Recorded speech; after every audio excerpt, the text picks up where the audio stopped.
Justin and Jai are a couple of guys who know they're gonna die, so they're biding time by consuming content and wasting their breath. It's a podcast called Amusing Ourselves to Death. We're back, baby. Yeah, we're back, baby. All right.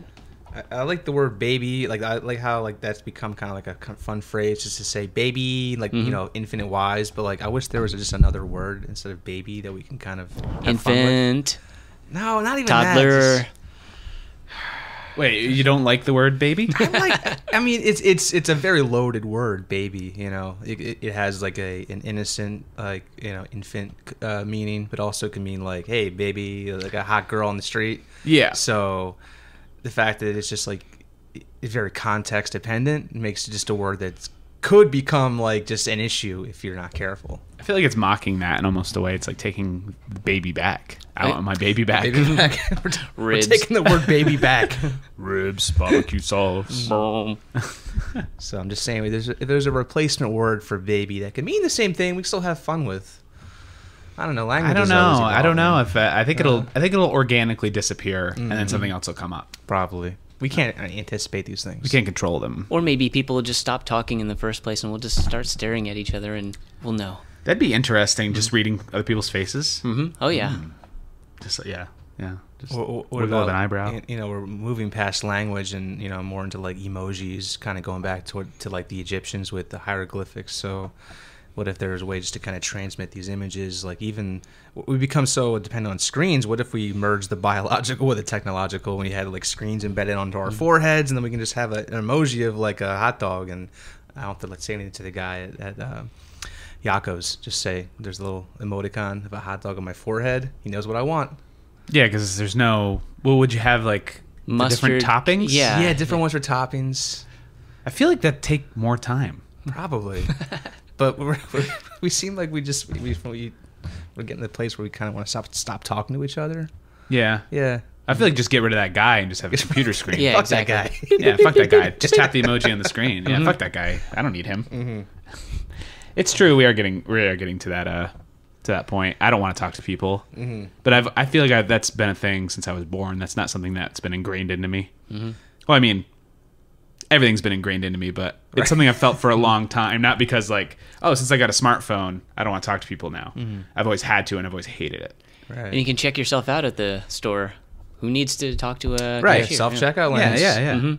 I do try to use a cashier when I can, just because of the job situation thing. Sure, And I don't sure. want, but it's very nice not having to do that. But then I always fuck it up, and they always have to come over and type in a code. Unauthorized item in bagging area.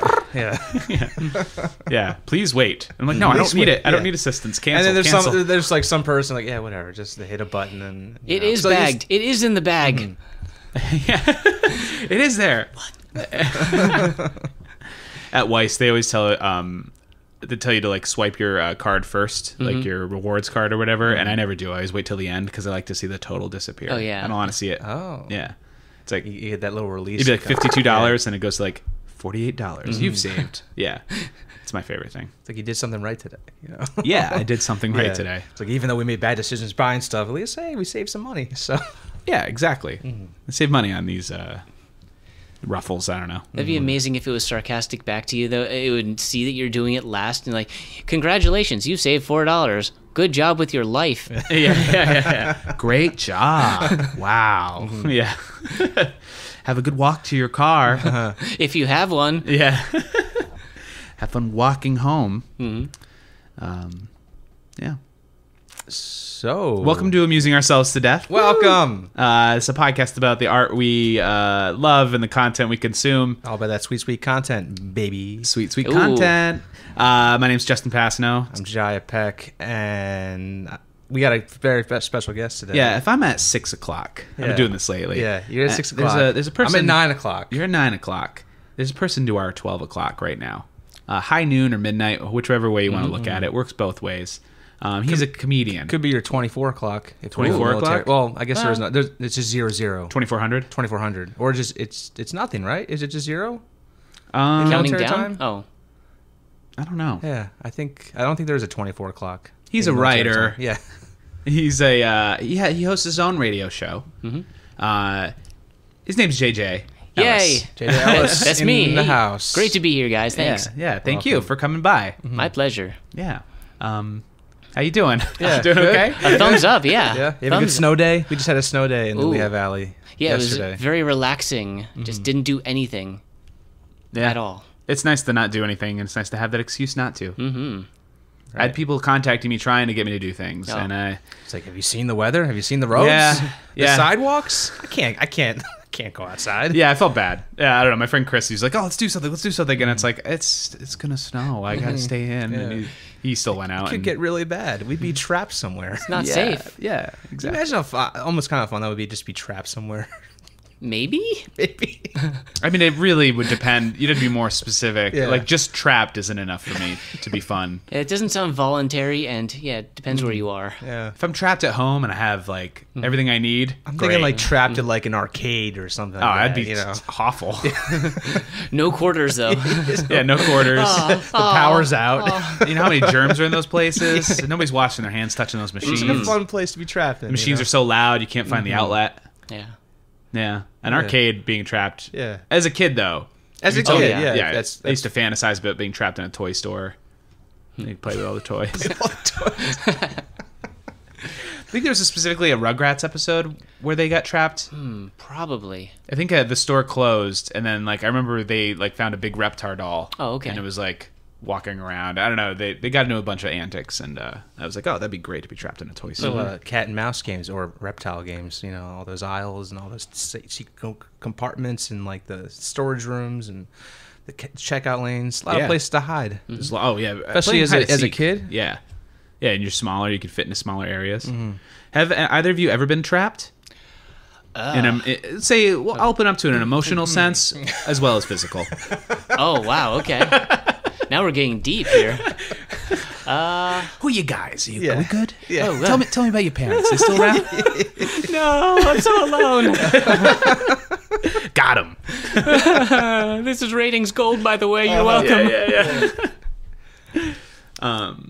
No. Well, I've been living in the same apartment for about 9 years, so some kind of part of me feels like I've been trapped here. Same job as well. Job, definitely, yeah. Yeah, same here. So, but as far as the location, not really. Like once I was working at the county theater in Doylestown, like we had a snow day, but like they closed the place, but we still had to be there just because people kept coming. Like we say, like sorry, we're closed. So, kind of a weird. That was a weird day. I think Yeah. the power was out too. Well, actually, I do have an instance of being literally trapped. It was October of 2018 when we had that. I think it was October when we had that blizzard that was kind of early, and it was Yeah. very bad. And I was at work, and I was trying to get home. We left a little early, and I got stuck going up a hill. So I was like, I had to go down this side road, and then I was there for like 2 hours, and then I was like, all right, they cleared out a little bit. I can't go right, so I have to go back to work. So I got back to the office, I unlocked, I was the only one there, and I was, well, at least I'm warm, so I'll just sit here and watch movies and make a short little video, as I did bored out of boredom. And at like 3 in the morning, I was like, I'm gonna try it. Because I tried to sleep on my desk. I cleared off my computer. I cleared off everything. Uncomfortable. I had a winter hat. I was like, I guess this is my pillow. Yeah. And I just couldn't get comfortable, strangely enough. So I was like, I'm gonna try it. And I got home. I went a roundabout way, and 3 o'clock it was cleared enough, and I was untrapped. But that's it. Much like in Castaway, it reminded me when he's like, all right, I'm going to try the raft. Yeah. Like, I might just die, but I got to get off this island. That's what Yeah, I try imagine it. the mind state Yeah. you're in. Yeah. I do keep a volleyball at work, and I did call it Willison. I for some reason Oh. my hand was bleeding. I made a face out of it. It was great. You don't know why your hand was bleeding? You don't remember yeah. that? Well, I mean, it usually do, is. JJ? So, yeah. What kind of job is this? Yeah. It's just office work. It's nothing major. Oh, he's crying again. We got it. A lot of paper cuts. Well, speaking of, I'm trapped in a ever-waking nightmare. Existential trap. Existential trap and a job. But speaking of being trapped, that kind of relates to what we're talking about today. Ooh. Death is a trap that we cannot escape. And I believe that that's a lot of what this movie is about, is death and the way we deal with death. Right. Could you say that life is a trap that we do escape? I don't know. Anyway, we're talking about Phantasm. What came Yeah. first? Death? Whoa. Well, Yeah, I don't know. Yeah. What What come came first? first? Life or death? being Chicken or and not egg? being, yeah. Yeah. Yeah. Okay. Yeah. I don't know, Phantasm. Exactly. Phantasm. JJ, you requested this movie. We wanted you to come on board, and this was one of the many suggestions you gave us. Right. And it's a 1979 horror film written and directed by a guy named Don Coscarelli. Mm-hmm. And it's first in a franchise. Yes. That kind of spanned the latter half of this century. Have you've seen all 5? I have. Or 6? Yes. He's got a nice copy of a he did bring DVD the 5 collection here. movie yes. DVD collection. Very reasonably priced, by the way. I am not getting compensated for that, but yes, I'm curious. Did you guys see a remastered version of it, or was it just a plain version? I believe it was remastered because okay. in the beginning they had the Bad Robot title cards. Oh, I okay, believe well, that'll do it. They came and they were Oh, involved. that defines that they remastered it then. Yeah, exactly. Oh, okay. See, I wrote down. I was like, oh, did Bad Robot were they around back then? Okay, yeah, that's cool. Yeah, because I did watch that video you sent, where's the comparison, Right. And I was like, no, I definitely watched the remastered version because it looked really good. Yeah. Which I was surprised because it was on that free Tubi app that we watched it on. Yeah, Shout out to Tubi. That was Tubi. Which they could have easily just put the VHS rip on, but They could have blasted us with ads every 10 minutes, but no. Thank you, Tubi, for showing me just one ad for FedEx, and Okay. that was it.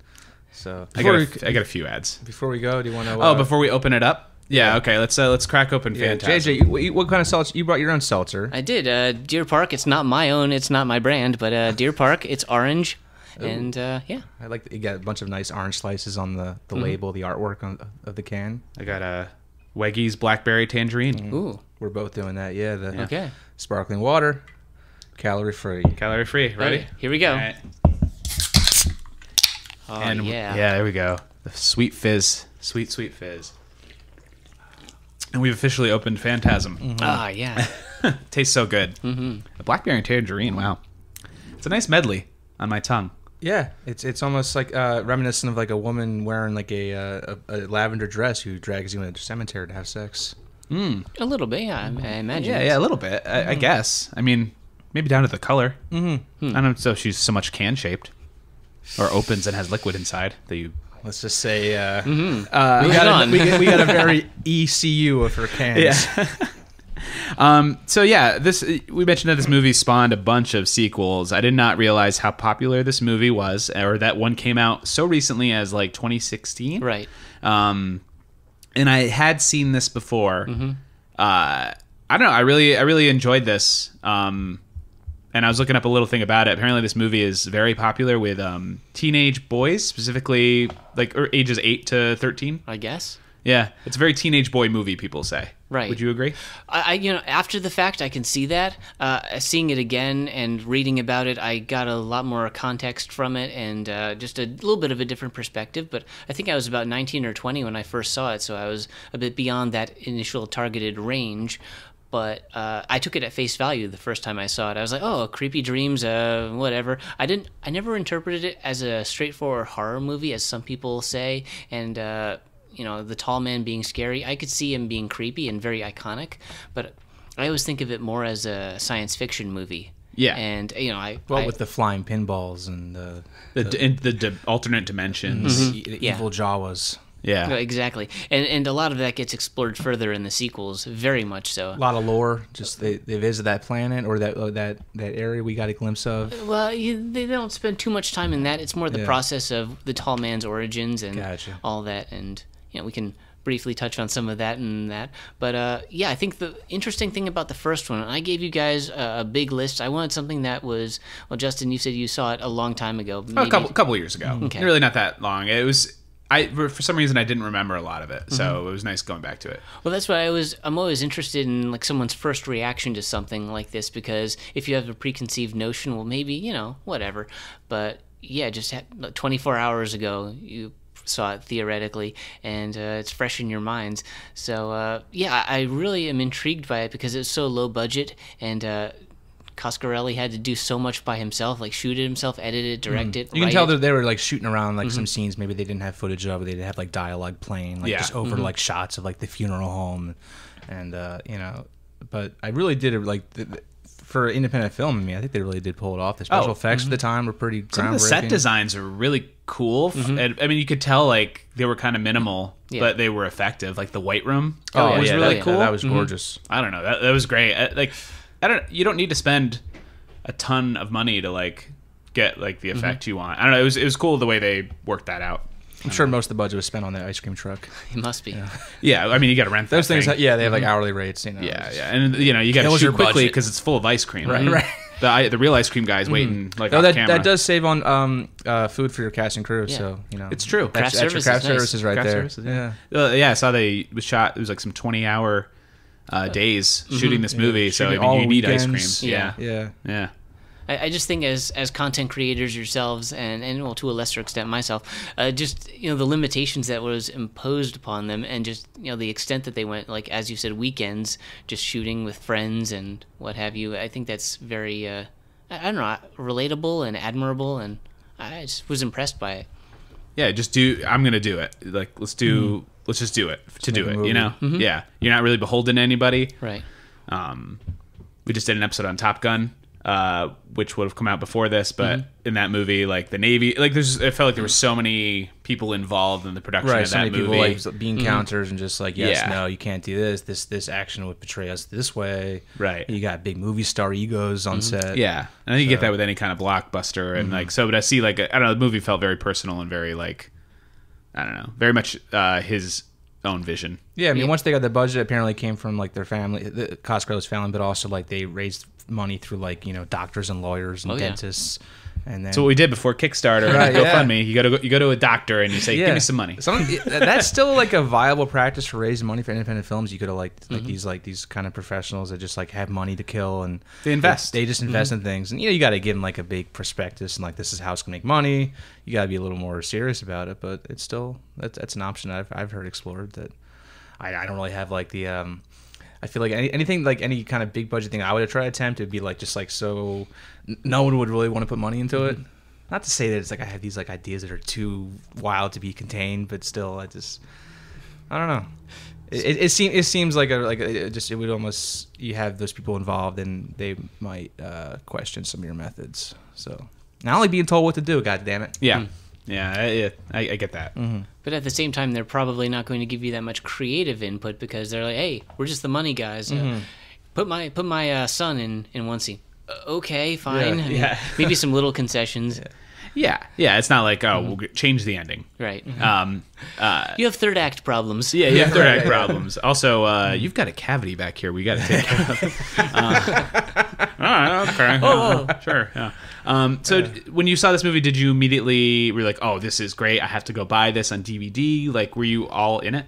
I was very enthusiastic. The second movie was really hard to find. It didn't come out to DVD until 2009, so that kind of put a damper on my pursuit of it. I saw the first movie a long time ago on DVD. Of course, it was the original version of it. And what I can say about the remastering, it cleans up the picture just a little bit, and it cleans up the effects of the sphere flying, because, I mean, it almost like reanimates that, as you saw. Yeah, it looks very crisp. Yeah. What was the original version like? Could you see like strings or just No, it was just kind of grainy and kind of garish and kind of not as crisp looking, shall we say.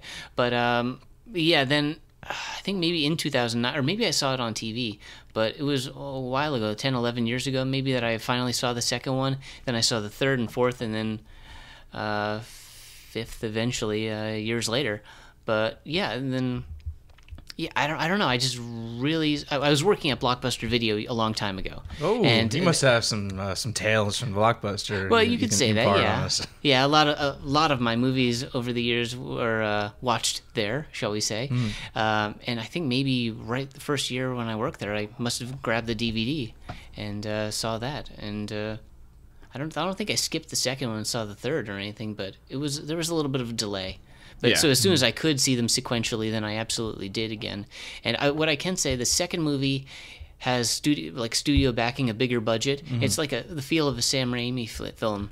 Really? Okay. Yeah. Oh, so it was almost essentially like a remake of the first movie? No. It picks up exactly where the first one leaves off, but it's Okay. 8 years later. So it's funny that most of the actors, like there are gaps with all these movies. They pick up right where the one leaves off, and they're all that much older, and they don't even try to hide it. It's just like That's great, though. I like that. it is kind of funny. But in the second movie, they recast Mike, and Jodie's not in The it, main of character, course. Mike, the young kid who's like the main character. of this film. Okay. James LaGrosse, they just like hide his face for a few minutes, and then they cut 7 years later out of an institution. James LaGrosse comes, "Oh, Mike, it's good to see you, buddy." But I can say the second movie is probably the most fun. So, but without the context of the first one, it might not make as much sense. So I'd say if you like the first one, to anyone out there, definitely check out the second one. The third one's cool too, but the wheels start getting a little wobbly there. See, with these long franchise movies, especially horror, like you look at the Friday the 13th and Nightmare on Elm Street, I feel like there are diminishing returns as it goes on, and I think that's what made me so hesitant about this movie for a long time, because I remember I would see it like back when there were video stores. I'd just look at the wall of like the horror section and like pick something out, and I was always kind of just like, oh, this one has like 10 of them. It's probably I'm just gonna I avoid remember this being one. like intimidated by like the Child's Play box art, Oh, and God, plus yeah, those movies is just that freaked the me out as a scissors? kid. They had the scissors, yeah. and he's got knives, and I just saw Yeah. like maybe I like hated 3 or 4 of them at the time. Just like, Chucky freaked me out. Yeah.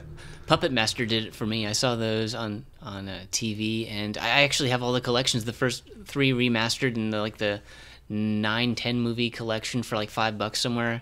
But I mean, that's one of those things that you see as a child, and it's like scars you. Yeah. And you were right about Chucky. Certainly, the first movie is like him with a knife, like Yeah. Second one is scissors, and then after that, it gets a little silly. Yeah. But, his face whenever he would scream in the movie. Yeah, that scared the shit out of me for some reason. And you look at it now, it's so goofy. But as a kid, for me, it was the Elm Street movies. Okay. That's what really, like, I followed those all the way through. Like Dream Warriors, like one of my favorite movies of all time. I talked briefly about it one time on an episode on early here. on, yeah. Yeah, it was just really... I love those movies a lot because my mom would make me watch scary movies with her because she didn't want to watch them alone. So she's like, "Oh, I'll have my 9-10-year-old son watch them with me." Okay. And it turned out just fine. Turned out just fine. But this movie, I feel like I wish I had seen this when I was a kid because this is right. I don't know, something about the music and the way it's shot and just like the time period. There's been a lot of movies recently, like It Follows is very much a kind of throwback to like Halloween, and like just like stylistically the way they're shot, and I'm trying to think of what the House of the Devil, I think recently, maybe the past like 4 years, actually takes place like in the 70s, and they shoot it like it looks like this movie looks with like the grainy texture and stuff like that. But if I wish I'd seen this as a kid because I used to love Evil Dead and all those movies, and I feel like I really would have taken to this film. But I'm glad I got to see it now because I don't know. It's still, I feel it's just fun. It's a fun movie. Yeah, there's some real camp aspects to it. I just love the guy driving an ice cream truck. Reggie is the hero. I fucking love Reggie so much. Justin, you talked about your love of the jam out session on the porch. Yeah. I don't know what mind state I was in the first time I saw this, like a few years ago, but I remembered only the ball scene. But then rewatching it, that Reggie like pulls up with such urgency, and it's like, who's this guy? It's an ice cream truck driver. Yeah. Wait, he's got a guitar. You get a delivery of ice cream. Choco tacos, and he's like, and he gets up on the porch, and like, oh, there's Jody, and then you think they're just gonna like start having a conversation, but no, they play a full song, and then talk about how cool they are, and then that's the scene. We move on. We see the tuning fork, which pays off later, but. Just his ponytail. How did the tuning? We'll talk about the tuning fork later. We'll get to it. But I love that scene. What was your first impressions when you saw this movie? Which you just saw this yesterday. I knew nothing about it. You had to remind me of the title again before I watched it. I believe I have seen like the tall man, like his image, probably like somewhere through on like in memes or like on Twitter avatars, but. As far as like a low budget horror film, I was really surprised. I kind of knew like what was like the moments that I like these like certain moments are just the death sequences. Like, oh, this is why this became a franchise. Yes. Like the stuff with like the flying pinball that like those little like kind of dwarf zombies. The Jawas from hell. The Jawas from hell. Even just like that last scene in that white room, and like they had that one point of view shot that everything's kind of like an X-ray image of like red and blacks. Like those really stood out to me. Like just kind of just like showed this guy, this creative team who made this film had some real talent. So that's why they kept making these movies. That's why it attracted a cult following. Some stuff that was like maybe a bit dated, but in it, like in terms of like the only women in this movie is like Susie and Sally or like that. Yeah, and they just mostly just scream. They mostly just scream or just talk about antiques to each other. They're in an antique store, and I remember she's just like, "Oh, look at the new settings on this thing," and that's really you have to establish the setting, and then you have to see the photo that moves. Oh yeah, which I wonder if did we all see it The one from the 90s? Sure. With Tim Curry? I have not, but go ahead. Well, there's a scene in that where a photograph comes to life, and I'm wondering if that's a throwback to that. I've only seen that done, I think, in these two movies, and then, of course, in the It remake, they do it. But, I don't know, I thought that was a cool sequence. And there was something early when Mike visits the psychic and he puts his hand in the box. And I was like, all right, Dune much? Oh, yeah. Yes, yeah, that's what I was like. Well, I've seen this or I've read this before, like that thing about like the fear is the real killer. Fear is the killer. Instead, fear is the mind killer. Oh, you can't sue me. Yeah. Oh, so that's a line. I haven't seen Dune, so Fear is the Mind Killer is from Dune? Yeah. Okay, and there's a box that he puts his hand into in that movie? He has like Yeah. a test that he has to do the pass or something like that. Yeah, exactly. Right? Which is funny, because that's totally just to an homage to Dune, because that box, I mean, the fear thing comes into play later, I guess, but I don't know. It's such a. I mean, she could have just told him that. I like the fact the film has like a message, and you know, It does. It's just like, don't fear, just don't fear. Yeah. Don't fear the Reaper. And then Blue Oyster Cult plays. You can drop that in. Yeah. Don't fear the tall man. Well, we can't talk. I feel like we can't talk about this movie without commenting on how inspired this was by Suspiria, Argento Suspiria, because it's very much a throwback to that movie. A lot. I wrote down like a lot of the shots in this movie look like they're straight out of Suspiria, like the use of red. We talked about the colors, like especially when he's like floating through that other dimension. The use of like light and shadow, the dream logic kind of weird stuff, and with Suspiria, kind of like it has kind of like a story and some characters, but it's mostly about creating like a tone or like a mood. I think I really love that about this movie. It's like the story is pretty simple, like whatever, but then it's like there's really like really cool set pieces, and the music sounds like Goblin. And I looked it up, and he is very much inspired by Suspiria, and like they did this on like primitive synthesizers, so it's like they couldn't really replicate a sound exactly that they had already done, and it's the way they composed the movie was really interesting. I don't know. Are you a fan of Suspiria? I'm a fan of all Argento. Well, all prime Argento movies, and Suspiria is one of them. The remastered version of that. I almost put that on the list, and I'm glad I didn't, because you're well versed in that, and that didn't kind of take you by surprise. But yeah, I think the more I think about it, the more in love with a lot of 70s horror I'm becoming over the years. Like the giallo films, like of that time, are huge for me, and a lot of Italian horror films. But yeah, definitely visually it's very reminiscent. Even the color of the fake blood It's exactly the same. The mustard viscera. It's like straight out of that. I don't know. It was cool to see, and like the slow mo, like the tall man speed walking in slow motion.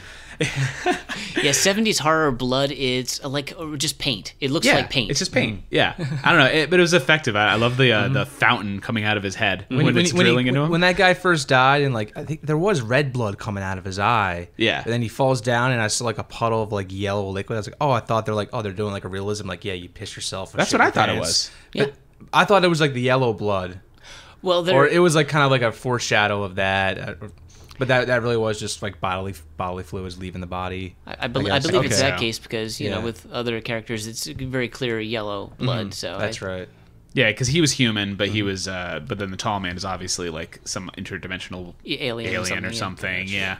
I immediately like took to it as like he was peeing himself, and that was even more disgusting, because they hold on that for a while. Got a big coffee before he died. But I could easily see that as being, because right after that we have the finger. Right after that's the being first cut appearance off. of like yellow blood. So I just thought maybe they're It could be. connected. Yeah, I mean, I don't know. I think it was a different like viscosity and like slightly different, but I mean, it could be. Who knows? I don't know. Yeah, I don't know. I just wanted to comment on that, because even like a lot of like running around in the woods, and it's like very foggy, and like the beginning of Suspiria is during that rainstorm, and she's just like running. I don't know. I love the soundtrack. The soundtrack's really great. Like, it's just a nice, tonally a very fun movie to watch, and the gore is great. There's one shot I want to talk about that I was a big fan of. Yeah, let's get to notable scenes and moments. Go for it. Okay. When Michael was locked in his bedroom after, it's like kind of towards the end, but he's locked in the bedroom. You see like in the background, there's like that big, like poster of like the image of Earth from the moon. There's also this like in the foreground, like there's like a shot of a model airplane is hanging. So he's like trapped, but he's also surrounded by these like great feats of technology. And then it's right after that, like he's being kind of framed by those feats of technology. Like he uses like a shotgun shell to blast open his front door. Hammer bomb. A hammer bomb. That was just so perfect. Keep that in mind. Wow. Yeah. Like he attached like a nail to it or something like that. Yeah. And then he like tape it on and like then he just like he just hammer bombed out of his bedroom. Yeah, I thought that was really cool. Yeah. That's like, oh, how does he get out of the situation? It's like some kids, like, I don't know, I feel like he would just, in a movie today, he'd just smash a window. He smashed through a lot of windows. He did smash through a lot of windows, like I think at least 4 times he's like going through like plate glass or kicking He people smashes out. through the back of the window, like the out of the Jawas. hearse. Push him out. Yeah. Yeah. And like the basement window, and then he just pulled out of a window at the very end, right by the tall man. Oh, yeah. Yeah. So I guess they got a good deal on like breakaway glass. And they're like, we got to use this. That's a really good observation though, with the posters and like framing him while he's like. It was a very high up shot. I actually did like a little sketch of it. I was like, I want to talk about this shot. So It's very Goonies. It's very like, I'll create some kind of contraption like MacGyver. Just like, I'll get out of here. I'll figure it out. Right. It's like it's his bedroom. You think he would have had like if I got trapped here, I know where to go, or I know I have a spare key. That's why he keeps a hammer and a shotgun keeps a shell. hammer and a shotgun shell. Ever since his parents died, I keep a hammer and a shotgun shell by my drawer. I would love that poster in my room though, of the shot of the Earth from the moon. That was like a full wall poster he got. Yeah, it's cool. It felt like a real kid's bedroom. In case someone locks me in here with a screwdriver in the door frame, I know how to get out of here. I got a rubber band and a paperclip. I'm gonna get out of here, and I'm gonna kill the man with a paperclip. No, actually, on this viewing, I was looking at it more in terms of the lens of like grief and loss and all that, and like where he yells, "Don't leave me alone." You could think of it on surface level, like, well, hey, I want to go with you and help you with this, and it's like, no, don't leave me.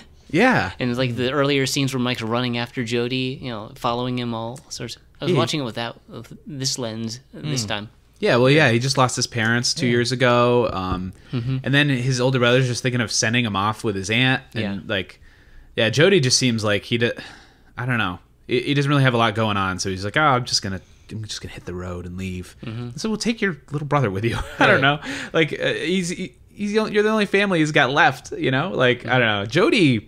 I wrote down in here Jody's a dumbass. Yeah, like he got protected, but also he was just like, even all the mounting evidence of like some kind of weird things going on. He's like, I don't believe you. What? That's crazy. Also, his performance is like very flat. Like the It guy felt like he was just seems bored. phoning it in. The whole It's time. like, what am I signed up for this fucking independent film. I gotta be here. All right, I'm getting paid like $1,000, whatever. Okay. Hey, I gotta go talk to my brother. He's got some kind of problem. As your little brother, where you're trying to like have sex with a woman in a graveyard for some reason, your little brother comes running out of the woods, screaming bloody murder. I'm gonna Sorry, check babe. my brother. My brother, he's crying out of fear. Again? Even when he shows him, he has the tall man's finger, and he shows him the box. He's like, "Okay, you're right. Bring it to the cops." All right. The finger's still alive, writhing inside the twitching box. finger and mustard, bleeding mustard. And turns into a fly, which is like so I hate flies so much, and I hate the sound of flies. So the idea of a big fat fly getting caught in my hair, so gross. Gives me goosebumps. JJ, do you have any favorite scenes, either now from this rewatch or from like that stood out from you when you first watched this, or? A lot of the scenes where Mike is exploring the mausoleum and he's hiding from the caretaker, and he's in that, I guess, casket, and he's peeking out. He's got he's like propping up with like a lighter, Exactly. Like a bright blue lighter that no one sees. Yeah. One thing I should say is toward the end with the mine shaft, I just love how every boulder just made it in there just perfectly. Like, Oh yeah. our plan worked. Yeah, there's a lot of moments like that where, like when we think that Reggie is dead the first time, and then he just shows up, and it's like, well, what about the girls? Don't worry, I shoved them out a window. They got into a car and they got away. Yeah. Everything's fine. They went to Oh, bed. yeah. They had some cookies and milk, and they graduated college. Yeah, they're fine. Yeah. Oh, but what about this? Oh, don't worry, I took care of that off screen. Everything's good. Yep. Everything's Plot point resolved. This whole franchise is about retconning the previous movie. It's great. Yeah. And I found out the way they achieved the sphere movement in a lot of instances was they would have some guy throw it, and then they would just run the film backwards. So Okay. Oh, okay. Reverse the footage. yeah, So the image is just of the ball flying after he. I just read about it. I don't really know too much about it, but I just read that they just had some guy throw it and then just somehow. They just That's interesting. Ran it back, yeah. I mean, it looks really great for a movie that was made at this time period, like for like a practical effect. Yeah. I don't know, because I feel like you could easily just digitally do that now, where it's like, well, how did you do that back then without showing like wires, right. you know? Could have been some like stop motion things too. I feel like with like the blades popping out, that was definitely some kind of like after effect. Yeah, they cleaned that up. The where you see it flying and then the blades like come out. That's big stuff that's been cleaned up. So Do those play prominently in the sequels? Those killer pinballs? Very much so. Did they evolve, or did they get more complicated? They do looks actually, like, yeah. It looks like the ball is like right here on the cover. Exactly. Yeah, and some of the later ones they have other effects. Like one of them has like a rotating saw blade and it cuts a guy's ear off. Some of them there's like some gold ones. And really, the spheres are the brains of the dead, but the tall man can control that. And the lurkers, the little Jawa whatever things, are just the bodies crushed down as you figured out probably from this one. From the gravity of the alternate exactly. of the planet that they're on. Yeah, they crush them down before they send them to the planet as they're in those barrels before they get shipped out. Walter White cash barrels. Yeah, exactly. But I mean, you see more of the actual process of removing the brain and just creating these. Please tell me there's a scene in the sequel where someone's trapped in a big pinball machine and they're just like the size of, they're just getting like going through like the flippers and like, scoring points. Well, I can lie to you and say yes. Oh, there's not. No. There is an episode of Are You Afraid of the Dark where he is stuck in a giant pinball machine. Okay. And at the end, the big twist is he thinks he's gotten out, but then you see the big ball coming down towards him. He was like in a game within a game. Yeah, it's game within a game. Ooh, yeah. Nice. I love the like I said, we covered the jam session scene. Oh yeah, that was one of my favorite scenes. The fingers getting cut off. Yeah, and the finger twitching. Oh yeah. Afterwards, looked really great. Why I don't know why all these. I guess the only place to hang out in town is this mausoleum graveyard.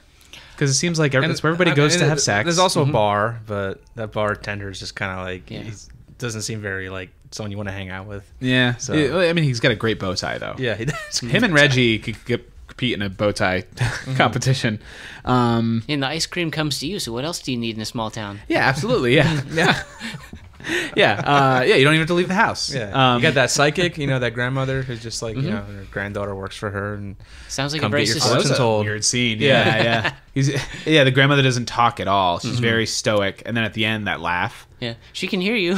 I feel like that was an influence of. Do you guys see that show later on, the Carnival on HBO? No, I never watched that. Just a little bit. There's like a psychic character, and like her daughter, just like like kind of imparts like to people who pay money. Like, oh yeah, my mother says like you're gonna die next week, or like stay away from black cats, or don't take that elevator. Yeah.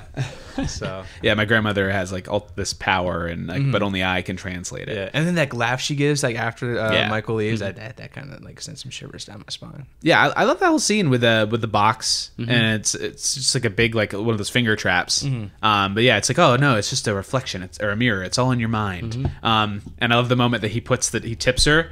And he puts it on the box, and then the box disappears with the money. Yeah, just some alternate world. I don't know. It's funny that it's like, oh, this is how it's done. The IRS can't tax this. I was gonna say, nice. Can't tax it if it's in a different dimension. Yeah. That's why they were laughing at the end. Your business made $10 last year. Yes. Wink. Wink.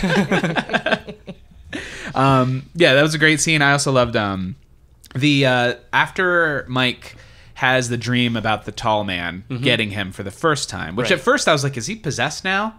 But that wasn't the case. But he's walking down the street with the lollipop, and then we get that lovely slowed down sequence. Reggie pulls up, opens the door, and all of the like the mist, the vapors, the cold breath. Yeah, frames the tall man, and he's just like turns towards him, and it's like almost as if he's like contemplating, maybe I'll get some ice cream, or he just loves the cold.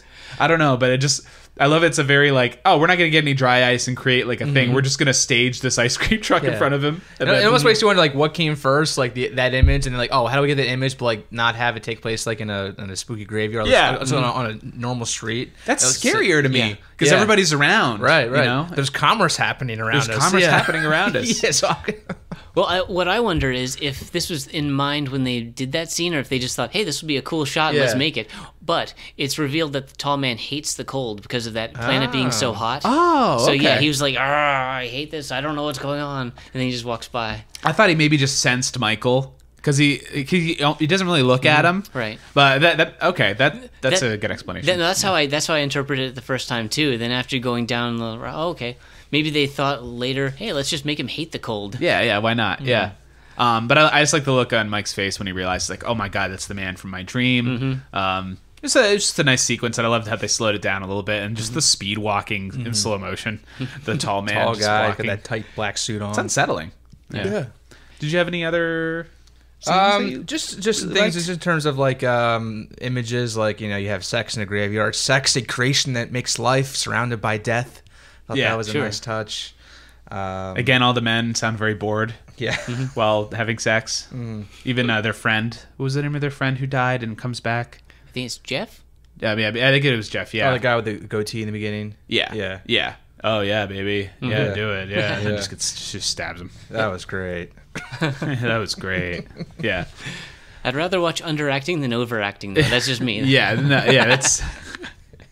Yeah, the whole movie the whole movie is a dream, as we find out, but it all feels very like. And that's canon. That was all a dream. Like they address that later on in other movies, or. Yeah. Well, they talk about it. They do talk about it later, and things happened. I mean, don't worry. Okay. It was real, but it was kind of real. I mean, they don't really explain it very well or necessarily think of it. I mean, it was supposed to be a standalone movie, and it was just supposed to be what it was. And then they were like, "Oh, let's retcon this after the fact." And so I mean, a lot of that stuff didn't happen, but some of it did. And Tall Man's existence and evil is clearly real. Right. So although people were swapped out as we find out at the end. Yeah. So almost kind of like it was like kind of like an Elm Street kind of thing. It's like, well, maybe it took place in his dream, but it still happened to him, like psychologically, and he still went through all those plate glass windows, all that trauma. Yeah, all the windows were real.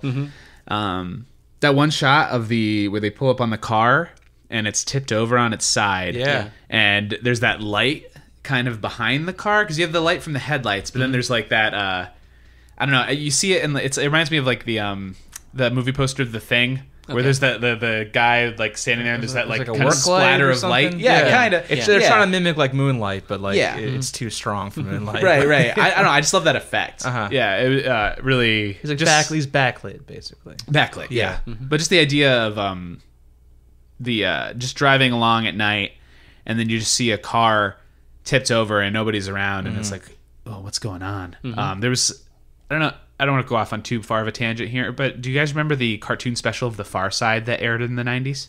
Like animated series? An animated series. No, it was an hour-long no Far Side special. Gary Larson did it. And there's a scene, or like a little cartoon in it, where it kind of like, the camera's kind of going over this world, and there's one where there's a truck overturned in the woods, and the truck just says like monsters transport on it. Okay. And it's like there's a huge claw mark, and it's like open, and like all the monsters have clearly escaped, and that always really creeped me out. And that reminded me of this, where it's like, oh, coming upon a car like overturned, and like something clearly happened here, but everybody's gone. It's kind of creepy, Yeah.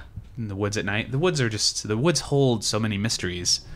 Who knows? Woods can be creepy. They were there before us, and they'll be there after us. Absolutely. No reception, maybe. Yeah. That's the great equalizer. Exactly. Yeah. Where's your technology now? Yeah. Better build a hammer bomb. It's just a great weapon to have. The tuning fork. What was up with that? Like he used a tuning fork, with just kind of dick around their guitars, but then he had a flash of Reggie did, the Ice Cream Man. Yeah.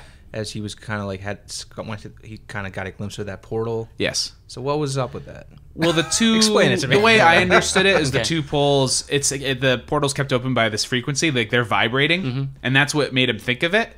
Because so he stopped the vibration, which caused some kind of reaction. Yeah, if it freezes them up or whatever. Yeah. Is that like an old-fashioned kind of device for tuning your guitar? Oh, yeah. Okay. Yeah, tuning fork is what people would use that to tune like pianos and stuff like that. I don't know what tone it actually does, if it's an E or what it is, but yeah, you'd smack it, and then it just like vibrate, and and then you try to Now tune they that have way. like you can like have apps on your phone you can tune your guitar with, right? So, which is crazy Yeah. to me.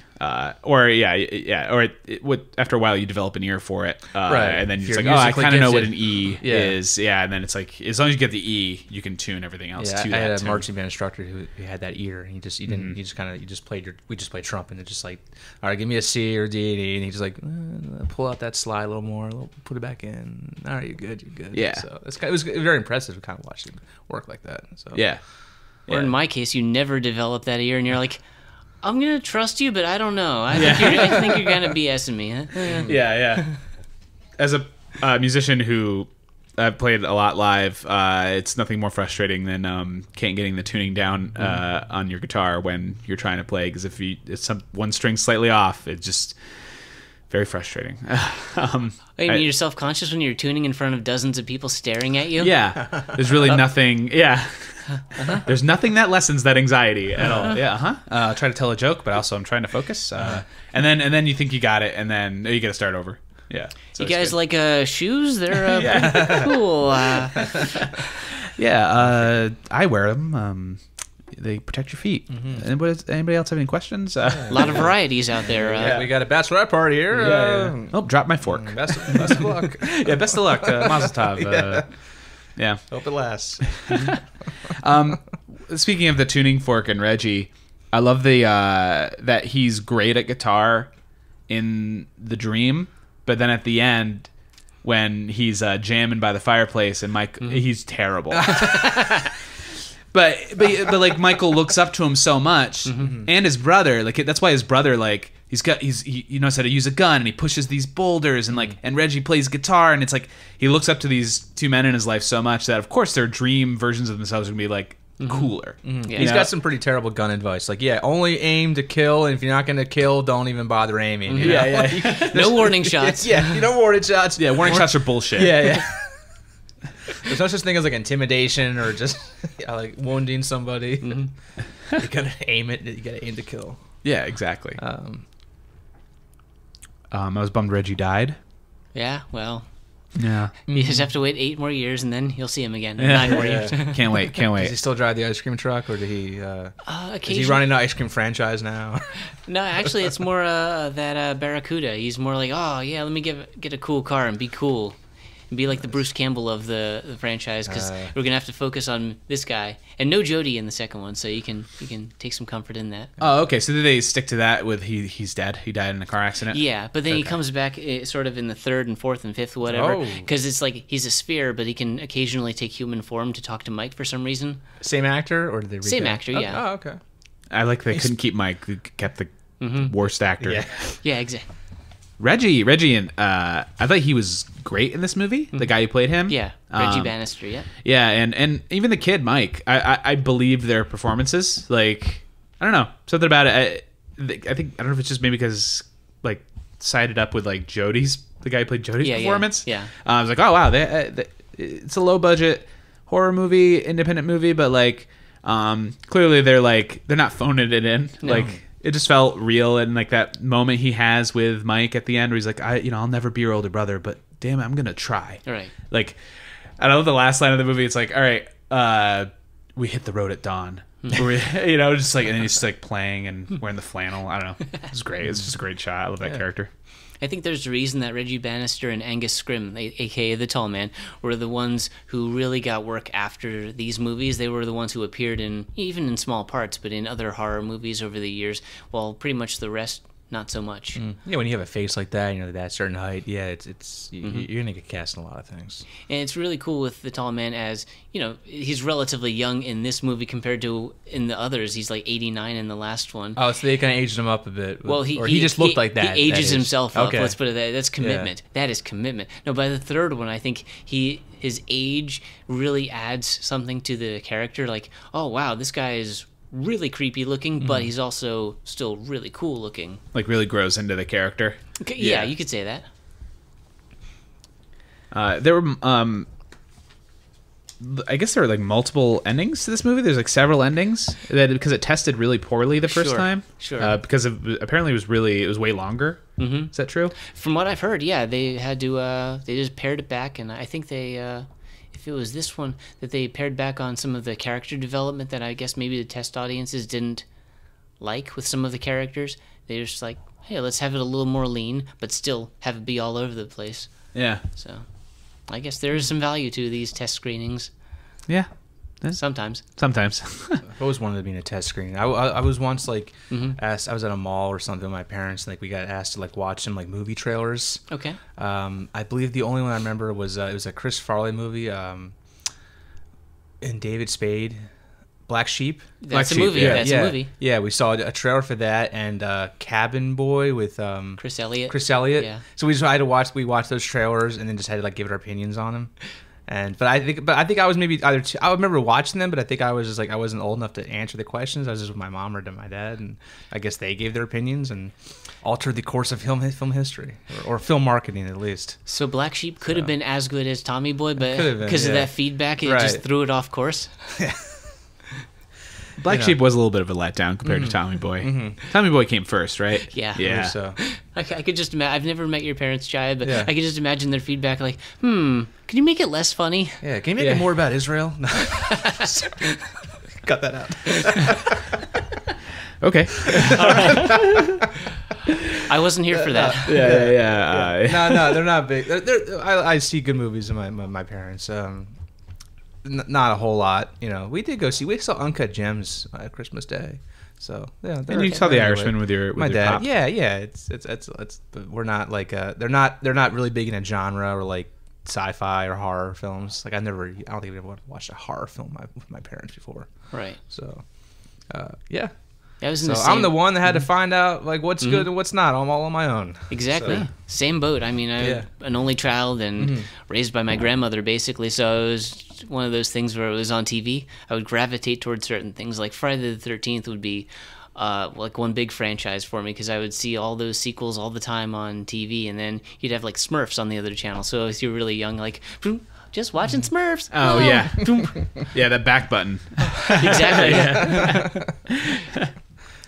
TiVo. Oh, Yeah, we weren't allowed to watch like Beavis and Butthead in my house, so that came in. Yeah, that was came in banned as handy. well. Just like, oh, Got no. That and The Simpsons I couldn't watch for a couple years there. Oh, really? Yeah. We didn't get The Simpsons until I was maybe in 6th grade because we didn't have Fox. Okay. So our cable provider finally got Fox, and I Oh. remember the first Simpsons episode I ever saw was the second part of the Who Shot Mr. Burns okay. thing. Yeah. So and then after that, it was like they started just running them from beginning to end and got obsessed. I mean, once me and my sister got a television in our basement, it kind of came at like the kids' play area. Then it was just like we can watch whatever we want. If we hear the steps, there's like a button on the remote. You just like hit back or just like just put on channel 6 or like ABC or something innocuous like that. yeah, Watching yeah. the news. Yeah, Yeah. It's really easy to get away with watching this stuff. Yeah. So. And then once you got a VCR, it's like just like tape all kinds of stuff off HBO like at 1:35 in the morning, and then I do that constantly because you get the HBO free weekend preview Yeah, thing. yeah, So yeah. It's like, oh, that's all I'm doing all weekend is Yeah. just taping my Yeah. favorite movies. Yeah. VCR working overtime. Hell yeah. Part of me kind of wishes I could have seen this on VHS. You know? Yeah, I feel like it would aesthetically be cool. That kind of like the grainy aspect to it, or just the there's more square image, or just Yeah. watching on a smaller television. You know, Right. It feels like a movie that should be seen with like a group of people and when your parents are like, out of town. It's like, oh, we're going to have people over, Dark going over some pizzas and then watch Yeah. fucking Phantasm. Dark and, like, stormy night. Yeah. Yeah. Yeah, I think this is definitely going to be one of those movies for me that's like, oh, I'll throw this on because I try to watch spooky movies around Halloween. That's like, I have certain movies that I go to, and I'll probably throw this on again. I'm most so jealous of people who like every Halloween or the month of October, they're like, I'm watching a different horror film Yeah. every day of the month. Nice. And I'm like, God bless you. I wish I could do that. Yeah, my friend Adam, who we had briefly on the Blair Witch Oh, right. Yeah. episode, would watch like a Halloween, like a scary movie every day, and it's like I can't commit to that schedule. Yeah. It's tough. I also like I kind of like more of a variety in tone. So just like if I watch a horror, I kind of want to watch a comedy next, and then like a drama. That was a cool sci-fi. And then there's Yeah. television, and then there's video games and books and nonstop. Yeah. It doesn't stop. Yeah. No. Should Why it stop? Why stop? Because then you have to think about what your life is going. Yeah, why limit to 1 month too? I mean, to just watch whatever you want, whenever you want. I mean, Yeah. Have you done that with do you usually force these like these feats onto yourself where you're like, oh, I'm gonna watch because a lot of people be like, my goal is to watch 200 movies this year, or a movie every day, or like 31 horror films in October. Do you do that? Not anymore. I never really did it to that extent for horror, for example. But when I worked at the video store, I would get, for a long time, 5 movies a week. Free rentals, and that was great. And then toward the last year or two, they were just like, take 10. I don't know if I could even watch 10 in a week, but just take them. Use them as a coaster. Whatever. Nobody's buying these things. Don't bring them back. It's just plastic. But no, I was at least watching 5 a week, and sometimes going to theaters too. So I was pretty committed to it throughout. And now I just catch movies as I can. Yeah. Redbox, library, theater.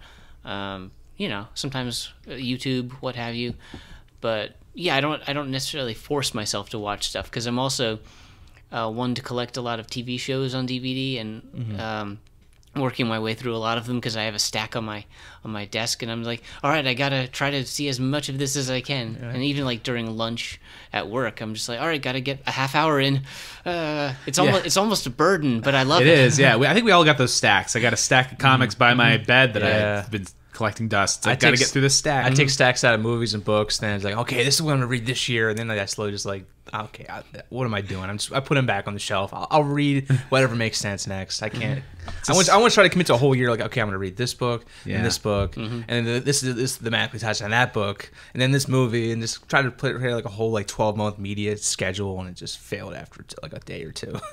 It's a sad moment when you decide to put it back. Yeah, you're like, yep, I failed again. Oh, well. But one last point about watching movies in October just really kind of speaks to the power of horror as a genre, where we collectively do spend like the month of October watching this specific genre of movies, horror. Yeah. Well, but like that's not really repeated for any other genre. Like we don't watch like every March we're all watching action films, or every June we're all watching sci-fi. It's Christmas movies in December. But Christmas movies they kind of go across a wide spectrum of genres. Oh yeah, sure that. But. Die Hard's a Christmas movie. Have you guys heard that? Sure. Oh yeah. Oh yeah, and I'll fucking slit the throat of anybody who tells me it's not, because damn it, it's a Christmas movie. Justin wielding a big machete around right now. That's true. Flailing it around, and you know what? You don't point a machete at somebody unless you mean to kill him. Exactly. I was going to ask about that, but now I know. Yeah, now you know. Well, I feel like July 4th, you get like patriotic movies. Like on July 4th, I will like maybe I'll throw on Independence Day. There are like I guess summer blockbusters, like you could say action, but now that no, really, there's really no like the fact that like the whole month, that like Star Wars and Marvel now being released throughout the year. They're not just confined to like 1 month. Maybe sometimes you could say Valentine's Day with romantic comedies, if you're so inclined. There definitely is like an increase of romantic comedies. That's true. But not sure if you're going to see it on February 28th, but at least from February 1st through 14th or whenever, maybe. I don't know. Yeah. Well, speaking to that, the movie watching, kind of binging, like marathon thing. Right. I mean, we've seen a resurgence of it, especially with horror, because of the return of The Last Drive-In with what's his face there, the cowboy guy. It's on Shudder now, but it was a show that used to air on I think TBS or like way back in the day. I used to like drive-in movies or something. Yeah, Joe Bob Briggs. Okay. Yeah, and basically he just I don't know if you're familiar with this. Shudder. He came back to Shudder, which is a horror streaming service exclusively for horror films. It's like $3 a month. It's crazy. But my old roommate had it. And basically, it's a 24-hour marathon of just horror movies, and then he kind of plays this cowboy character, and he sits in a chair, and he just like tells like trivia and stuff like that in between the movies, and then he'll talk for like 5-6 minutes, and it's like, all right, let's go back to the movie. And it's almost like Mystery Science Theater, where they would have those like little skits. Yeah. But it's not like. He's not doing skits. It's just literally a guy in a chair just talking like, oh, no, that girl there who had her head chopped off, she actually, she worked at a McDonald's down in Tulsa, Ohio. And it's offering some kind of commentary about the film, but not like interrupting the film itself. No, not really. Yeah. And it's a fun character. He's like an old dude, so he kind of says some things that are kind of questionable in, today's times, but it's fun. It's a character that he plays. But that's very much like, they tried it out, and now it's a thing they're doing more and more, where you sit down and they air it live. It's streaming, so it's not like afterwards the marathon you can pick and choose the movies, but it's an event where it's like, oh, I'm gonna sit down. It starts 5 o'clock on Friday. I'm just gonna watch movies all weekend, and then you can kind of dive in and out. So I like that, and I feel like horror just works well as like a marathon like thing, because even like locally there's like a lot of like horror film festivals where it's like they'll show like 10 movies back to back, right? Yeah, there's that definitely. And the horror hosting thing has been huge for decades. I mean, you've got Svengoolie, you've got Marlena Midnight, you've got Lord Damien, or Damien's Dreadfuls locally. Elvira, Monster Vision. Elvira, of course, yes. I mean, that's a whole thing too. So I guess there's something about horror movies that takes really well to being kind of moderated and kind of curated, I should say, and getting context of the movies. I think that's always very interesting, and you don't get that in other genres, and that's interesting. I think it's I don't know. I think a lot of it is that like horror and like early horror in like the 70s and 80s, like a lot of it was low budget and just there's a lot of it out there, and people just kind of like experimenting and doing their own thing, especially with gore, Sure, and trying like new stuff, and there's like they really kind of have small casts, and like they're set in like either like in the woods or a house, or just like you can kind of get away with doing a horror film without a lot of money, you know. Right. You find you spend money on like special effects or some costumes, and then you're off to the races. it feels more it feels more like the Wild West of filmmaking is more in the horror niche than most other things. Like, I guess, we talked about mumblecore recently, where I felt like that was like very much like people taking back the power of being like, no, I'm just going to do it myself. It's very DIY. It's going to be low budget, and I can still make a nice story. And that exists across all genres. But for some reason, I think with horror, it's just like exploded, especially to the point where there's so many hosts curating it. And like, I don't know, it tells a lot of interesting stories of like, how did they make this? Why did they get this idea? Like the movie Saw was financed because the guys who made that, they shot the opening scene of the girl with like the bear trap on her head. They filmed just like that scene, and that encapsulated what the movie was about, and then they used that to sell it to investors and get money to make the whole film. So you can do that with horror. You can have like, here's our villain, here's our central conceit, here's like the special effects we're doing, and then everything else, that comes. You can't really do that with like a drama. Like, here's the most dramatic scene in the film, and then let's sell this as a short film. Yeah. So, and a lot of the movies that these horror hosts show are public domain, because some of them are like sci-fi and horror from the 50s and 60s that copyrights have expired, and they can just get very inexpensively or free. And I think that plays off to it with it of B movies. There were a lot of B movies back then too that I guess people just didn't care about, forgot about, and now, hey, we have access to it, and that's easy content for them. Right. And that was the movie you'd show after the main feature, because you want people to stick around. So it's like sex and violence and blood and scary stuff. Yeah. And it's like, so it was very like, like the Grindhouse kind of stuff. Yeah. I don't know. It's interesting. I guess a couple final thoughts I had is I was looking up just like the meaning of this movie. Right. And he definitely, the director, he mentioned how it was definitely inspired by like America, like the way our culture deals with death, about how it's like you can't escape it, and like the reason why he wins at the end, if you're looking at this movie as like a standalone thing, the tall man wins because he can only defeat death in dreams. In the reality, he's an inevitable thing, and he represents death. Yeah. I thought that was really interesting. He got the title from Edgar Allan Poe. I guess he used the word phantasm quite a bit in a lot of his stories. Yeah.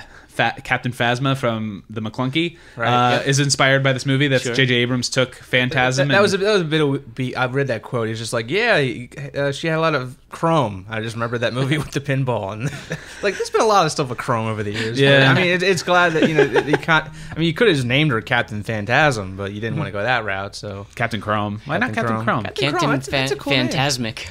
Yeah. Captain Chrome. And then, that could be our indie superhero film right there. Captain Chrome? Yeah, Captain Chrome. All right, we'll start filming it. Yeah, low budget indie film. Okay. Yeah. Indie like superhero. our own cinematic universe. Yeah. Right, yeah. I feel like that's not being done right now. No, independent movie. We need more universe. indie superhero films. They're not really doing what they could be doing. We've got to go back to the grassroots, the bare bones of what a superhero movie means. Do you have a cape? Out. Good. Yeah. That's all you need. Yeah. I have a cape. Let's do it. Yeah. I have an eye patch. Say iPad. iPad. I have an eye patch. Villain. Yeah. Right there. Okay. There we go. That'd be actually a fun concept for a movie, and I might just cut this out because it's a real thing. What about like a guy wears a cape and an eye patch, but it's like normal everyday life where they're just running each other at the grocery store. So it's a villain and a superhero. Yeah, they're having the battles, but they're not like flying through the air destroying buildings. They're just Or it's like the time where they're not battling. Like Okay. saying like the villain just got out and he hasn't really planned anything yet, and then they run into each other at the grocery store, or just you just see these superheroes live their lives, but they never take off their costumes. yeah. Just the idea of a guy in a cape filling up the gas in his car. It'd be like a Jurassic Park film without the dinosaurs. You know? Yeah. Yeah. Yeah, just get the dinosaurs out of there. yeah. I want to learn more about these I'm into this. archaeologists. Yeah. Those parts always slowed the movie down for me when I watched Jurassic Park. I was like, I want to get some character development. Yeah. Tell me more about this Amber Yeah. and your dreams Right. and ambitions. I like that scene like with like Grant and Sattler and Ian Malcolm and the lawyer and John Hammond on the helicopter. Like that could have been like a whole episode right there, or a whole movie, just like on the way to Jurassic Park. Real time. Yeah, it's the real time helicopter ride. Just Ian Malcolm just like making. Don't adjust the sound levels too, so they can barely hear each other. They're like, Yeah. oh, I'm so, what? Those things are loud. You're right. Screaming. Yeah, that's why they wear the headphones. Yeah. Yeah. Any other thoughts about this movie, JJ? Or did you have it written down? No, I think we covered a lot of the main points that all the main points that I think I had. Don Coscarelli was a very, I wouldn't say he's that prolific. He did some movies that maybe you've heard of, like Beastmaster with Mark Singer back in the 80s. Love Beastmaster. Well, there you go. Bubba Hotep, which he finally worked with Bruce Campbell on that. And then John Dies at the End, which is one I think is kind of underrated. I like that in the movie and the book. I thought it was pretty good. I don't know. My friend and I put it on when we ran out of things to watch, and I was like, oh, all right, let's see what this. It's an interesting title. It was good. Yeah. So really, he's only done a handful of movies in the last 40 years, but a couple of these.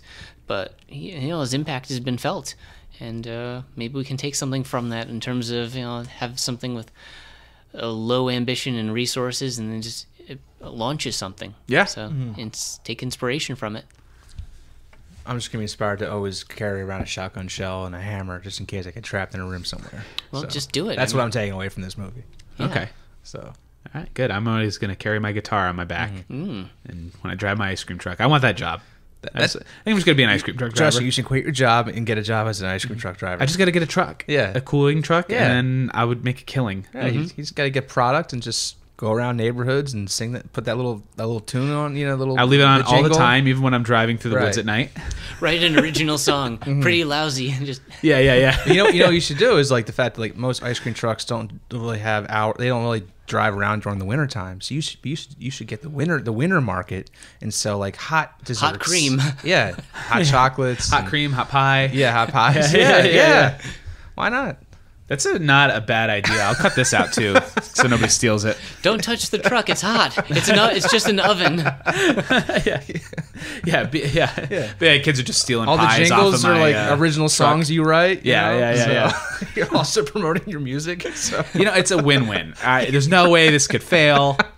Tammy's been trying to get Aaron and I to start a grilled cheese truck for like a year now. Really? Yeah. we gotta talk about that. Yeah, we gotta talk about that. Just have a download code in the middle of it. Just bite into it. Yeah. Yeah, check out my record. Yeah. Also, can I jam on your porch? And by that point, my hair will have receded to distress, Right. and I'll have a ponytail, and it'll be the dream. Get a bow tie. That's just it. Just never letting go of the hair. Just however much or however little you have. Just Never let go. Don't go anywhere. Yeah. Cool. Yeah. That's all I have. So you would recommend checking out the rest of the Phantasm extended universe? Yeah. It kind of holds up, at least up until 3. You said the wheels start coming off. Yeah, a little bit on 3. If you really want to go further down the rabbit hole of what is going on in the 4th movie, which is a lot of unused footage from the first couple movies and some new footage, it's just still progresses the story a little bit. But you find out how the tall man gets his form and a lot of his origins. How he gets tall. Yeah. Is it genetics? Is that what it is? It's buying a suit that's too small for you to make you look taller. Yeah. That's- He also wore like 3-inch like platform shoes to like add like. It was the more 70s, so height, I think yeah. most of them did. This came straight from the disco. Yeah. But I mean, even the last one, which is very amateurish, it almost is like something I would do, but a little better. I mean, it's just like, I don't know, but it was just cobbled together a couple shorts, and it further tells the story. But I'd say the first 2 are essential, and the third one's really cool too. But whatever. It depends on your own enthusiasm. You're adults. Yeah, you can form your own opinions, and I mean, what do you expect from a movie that was made in the 70s, and now they're making a fifth one in 2016? Yeah.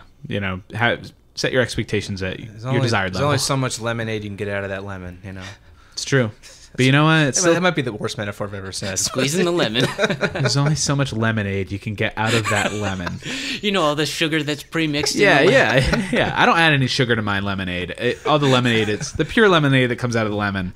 I don't even add extra water. I just want lemonade right from the lemon. Just Yeah, you squeeze it above your mouth and you get pure lemonade. I went through a phase where I was just eating like raw lemons and limes, just like peeling them and eating them like oranges.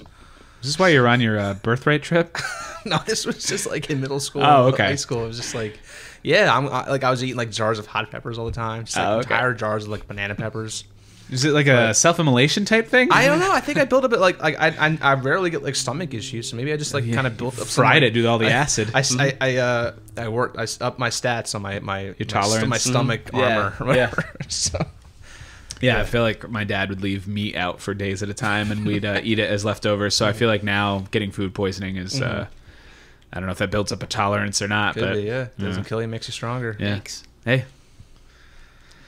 Especially when you're fighting a tall man. Exactly. I'm really worried about this food truck idea now. If things are just getting left out, refrigeration and heating are not a priority. Clearly. No, it's true. It's true. I like that the reaction to their finding their dead friend, and then it's like, oh, he's not gonna leak all over my ice cream, is he? It's like, should you be? Yeah. Whatever. My inventory is all the margins there are gonna be out of whack. Cool. Thanks, JJ, for stopping by. Thank you. Thanks for having me. Yeah, we'd love to have you back sometime. Thanks for recommending this movie. It was a fun rewatch for me. Cool. Felt like I was watching it again for the first time. Do you have anything to plug coming up? Well, every Friday night, 9 to midnight on WXLV on iHeartRadio is Decent Exposure Radio, my show. You can follow on Facebook and Instagram, Decent Exposure Radio, spelled exactly how it sounds. And if you want to follow my nonsense on Twitter, it's lesser of two, the number 2 equals. Maybe you'll find that, maybe not. And just whenever I can, I just try to make stupid little videos and put them up on YouTube, lesser of 2 equals. And you can find links to that on all the social media. So Great. That's pretty much it. And you have like an archive of interviews you've done with punk bands, like. Yeah. Well, that's another thing too, because on the radio show it airs live on WXLV, but then it ends up on neostar.media, which is my friend's website. For some reason, he's changed that and thought that was better than neostarmedia.com. Anyway, you can go through the interviews there, and I've got a million of them. Punk, rock, metal. If it rocks, it's fair game. That's my motto. Nice. How about you, Jaya? Well, JJ's actually involved in Sketchlehem, coming to Steel Stacks March 27th, 8 p.m. Friday night. Depending when you hear this. Depending when you hear this. I think this will be out before our It will be. Yeah, Yeah, sure. this will be on February. Yeah. Right. Right. So. Yeah, so JJ's written some very funny sketches, so come on out to see those. Oh, we're actually having a meeting after this just to make them funnier even. And if this is years down the line when you're hearing this, hopefully I have something else coming up, and hopefully we have another sketch show in March coming up that this makes sense for. Yeah, I think it will. I don't think this is gonna be slowing down anytime soon. Excellent. You write very funny sketches. I've had the privilege of reading some with thank you, you. and I don't really. Just Staycation presents improvised television every first Saturday of the month. We just got renewed to the end of the year at Steel Stacks, so we improvise a television show, and then our friend Tammy Cantalina. The last half of the show is an improvised talkback where we unpack the episode you just saw. So, really funny improv show. Saturdays at 10:30, first Saturday of the month of every month except for August, because of Music Fest. Because of Music Fest. You guys don't want to do like a Music Fest themed staycation show? Ryan specifically told us there will be no show that month because of just too much going on with Music Fest shows. No comedy whatsoever? No, there'll be comedy. Okay. Just no staycation show. Okay. Yeah. All right. There'll be other funny things going on. I'm that sure month. all There's- kinds of funny things. Willie Nelson's coming. Yeah. You got to make room for Willie. They got the corn every year. Yeah. The guy on the stilts. Right. The guy with the bells, apparently. I've never actually seen him. There's a lot of guys with things. Yeah. A lot of guys and girls with food and music. And I can honestly take or leave the Music Fest comedy shows. It's usually a lot of people drunk walking in and out of the show, being very disruptive. I've done a few fun ones, but at the same time, it's like, well, and they're also later. They're at like midnight. So it's like, It's they're already late enough. yeah, it's like, I'll just stay home. That's okay. I'll watch my friends perform. That's fine. That's really all I've got going on right now. Make sure to rate, review, and subscribe. Maybe tell a friend about this podcast. We got a bunch of episodes coming up. Lots of fun people. We have, I think we'll be performing live. Yeah, in we March. actually are doing a show at the... Are we? I haven't even got an email that we've been approved or accepted. But Podcast Festival, March 28th. yeah, we might be at the Lehigh Valley Podcast Festival, March 28th. Look for us. Follow us on Amusing Ourselves to Death on Instagram and Facebook. No Twitter. I don't think we need a Twitter. No, I don't want a Twitter. I don't want But you can follow me personally on Twitter at We Yeah. Hate YR Hate. We Hate Your Hate without the OU. And then Jaya. I'm at Jaya Peck. Jaya Peck. Easy, simple. I might just to Jaya, you know? I'm thinking about getting rid Can of you the Peck. change that? Probably. Okay. It used to be like Popcorn Pusher years ago, so as I was trying That was you? Yeah, it's me. Ooh, you're the reason I quit Twitter in 2010. Ugh. And then came back 2 years later. I blocked that guy. Yeah, yeah. He was I think an everybody's asshole. blocked him. Yeah, yeah. He's verified now, though. I don't know if Yeah. you've seen that account. You didn't delete Yeah. it, but now it has a blue check. Yeah. So I don't know who's tweeting. It's for some reason they changed the avatar to Pepe the Frog, which I do not agree with. Oh, wow. So. Oh wow, you probably get control of Gotta that. get it back. Yeah, yeah. Cool. Yeah. Thanks everybody for listening. Rate, review, and subscribe. Amusing Ourselves to Death. Thank you again, JJ. Thank you. And go watch Phantasm 1 through 5. Check it out. It's on Tubi.com or Tubi app for free. Yeah, the Tubi app for free. Yeah, and you can also find it at your local library. I'm library, Red, Amazon box. Sure. Yeah, you rent it on YouTube. Yeah. There's lots of ways you can watch this movie. Local independent DVD seller. Yeah. I don't know. Go to davescriptorama.com, read the script, reenact it with your friends. Go to some vault in California where I'm sure they have a film print somewhere. To the Disney vault. Break into that vault. and Yeah. Steal the film print. Yeah, break it into the vault. Yeah. Commit a crime. All right, well, let's end every episode like we end every episode. Jaya, want to take us out? Insert a sound effect of glass breaking here. See you later.